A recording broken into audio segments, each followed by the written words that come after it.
I think, as we said last night, if this had happened in an aluminium car 10 or 15 years ago, the accident damage to these guys in them would have been far worse. I mean, to see Rubens walking about this morning was as a delight, really, the level of the impact yesterday.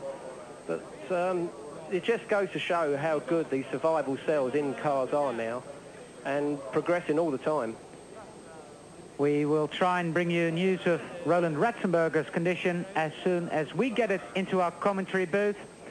We're going to have a break here on Eurosport, and we'll be back shortly with hopefully more action from the Imola circuit for second qualifying for the San Marino Grand Prix. Live.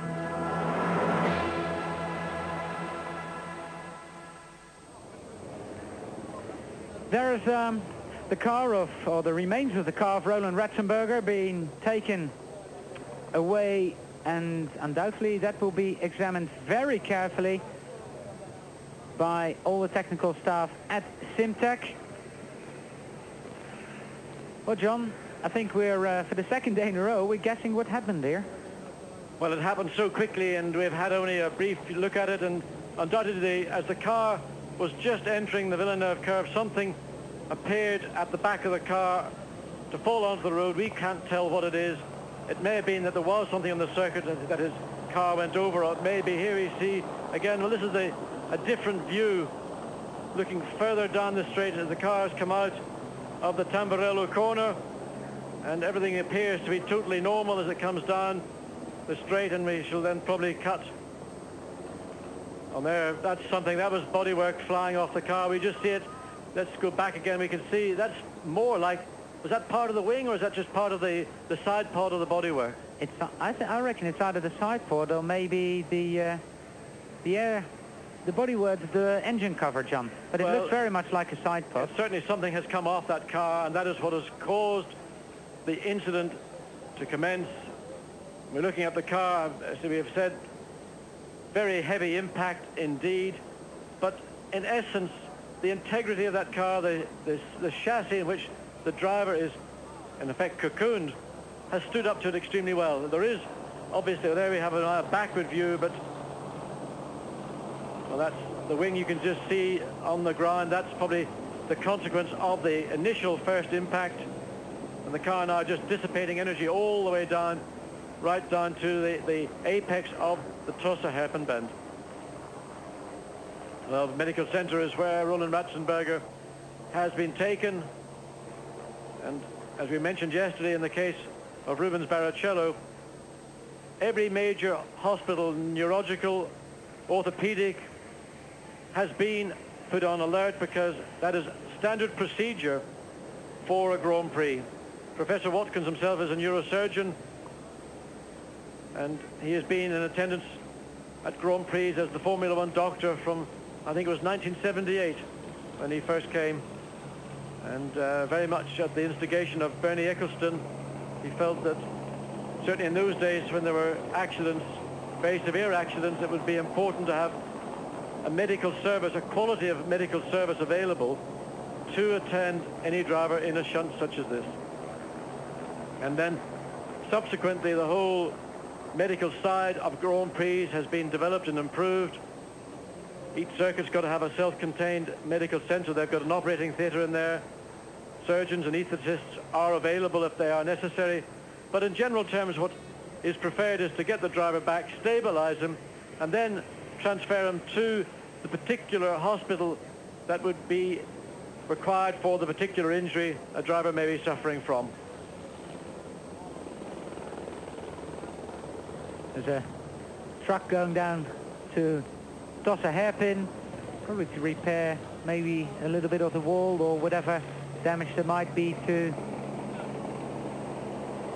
the fence alongside the circuit. Actually, the impact of Rubens Barrichello's shunt yesterday, he was collected by the fence, and all the posts holding the fence broke. I mean, they're concrete posts. Yes, in fact, what happened, the metal posts supporting the debris fencing were supported by the concrete blocks, and when they took the impact, the posts in fact cracked the concrete blocks. Now, those each weigh about 30 tons. So in fact, because it's not possible to remove the damaged one, what they've had to do is put another one directly behind it to give it the support and the security.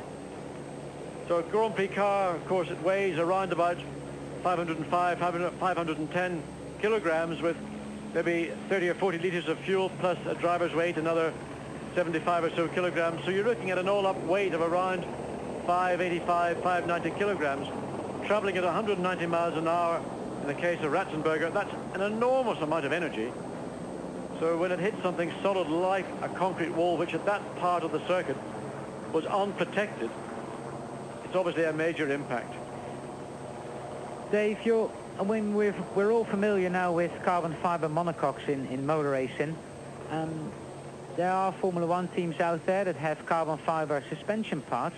Where's it going to stop carbon fiber? Well, you could make anything you like out of carbon fiber if you like, providing you can prepare for the expense of it, really. They'll keep experimenting on everything from carbon fiber because it is very stiff and it's very light and it has very good properties. And from a survival cell point of view, you can see there, these guys are surviving very high-speed impacts now, which wouldn't have happened 15 years ago, as John, we were discussing last night. Yes, indeed, and at that very similar point of the circuit, as either Jody Scheckter or Gilles Villeneuve, I'm not sure, in their Ferrari, which was then in a car made of metal, it was a similar sort of accident, very similar speed, maybe a different angle. That was a survivable accident back in 77 or 78. But that type of accident that you saw just moments ago with Ratzenberger in the old style car would have been very, very difficult indeed to survive. Well, John, you've experienced how good carbon fiber is in Monza one year. Indeed, but I was fortunate because my incident, which looked very spectacular in fact, but didn't do me any damage whatsoever. The ideal way to have an accident in any car, particularly a rear engine car, is to go in backwards because there's a mass behind you which will absorb again all that energy. But in fact, with the technology that is going into Formula One cars and the regulations that are now being introduced continually into Formula One to make the driver's cells safer, more protection for his legs, more protection around his upper body, you know, these things are extremely impressive. Well, there's the other medical helicopter, and I wonder whether this one's just landed to take Roland to the hospital, and that one is circling around. That's it's